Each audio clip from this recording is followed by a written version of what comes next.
let's talk about burnout and compassion fatigue, which are issues that don't really impact our clients aren't feeling, but certainly we do. So burnout is something that people in many different uh, careers may experience. So it's this cumulative process marked by emotional exhaustion.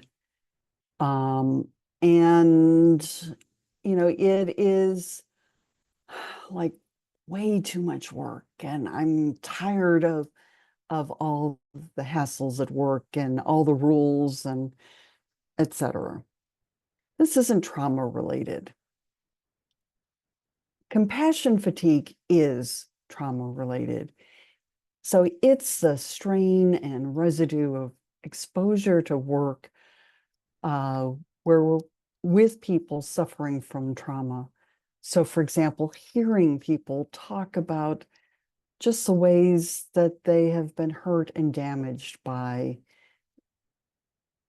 trauma in their lives. So, in order to respond, partly what we need to do is an ongoing assessment for ourselves and our lives, asking about our social support, our values, to what degree are our values and actions congruent? It's sort of addressing the issue of moral injury, thinking about your story and how that helps you make sense of your work.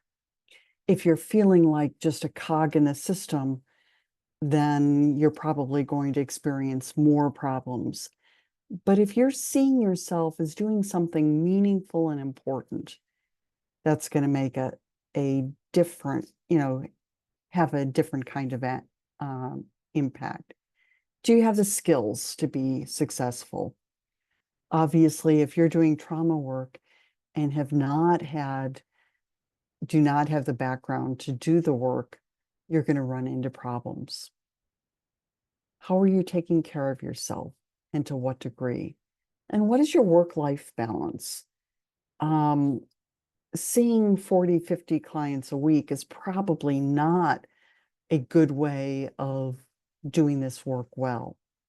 What you want to do is make sure that you are keeping yourself healthy in order to be able to continue doing the work well. So if you experience compassion fatigue, pay attention to your emotional regulation. How do you use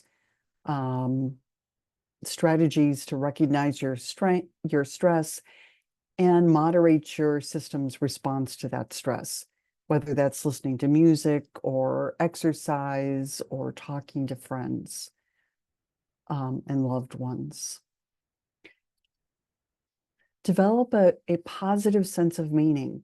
Remember the reasons why you're doing what you're doing and the contributions you make to your to individuals, your agency, and the community.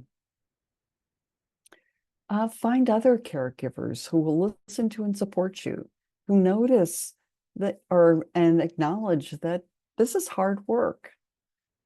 And also talk about ways that they can do the work better.